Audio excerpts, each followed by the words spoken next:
भीष्म की भयानक प्रतिज्ञा और हस्तिनापुर का भविष्य। हस्तिनापुर में समय आगे बढ़ता है।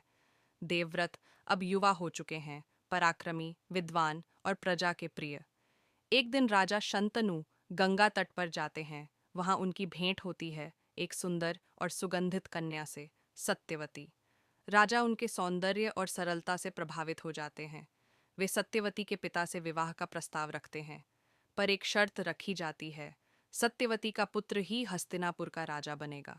राजा शंतनु धर्म संकट में पड़ जाते हैं, क्योंकि युवराज तो पहले से ही देवव्रत हैं।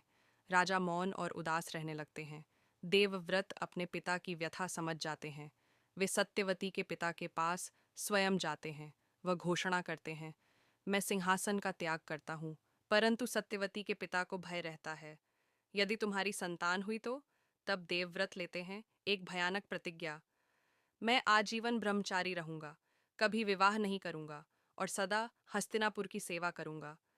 देवताओं के मुख से आकाश में गूंज उठता है, भीष्म। तभी से देवव्रत कहलाए भीष्म पितामह। राजा शंतनु प्रसन्न होकर उन्हें वरदान देते हैं, इच्छा मृत्यु का वरदान। यहीं से हस्तिनापुर के भाग्य की दिशा बदल जाती है। एक त्याग, एक प्रतिज्ञा और भविष्य में आने वाला महायुद्ध। एपिसोड 2 का भाव। त्याग इतना महान था कि वह इतिहास बन गया। पर क्या हर त्याग सही परिणाम लाता है? यही प्रश्न आगे चलकर महाभारत की जड़ बनता है।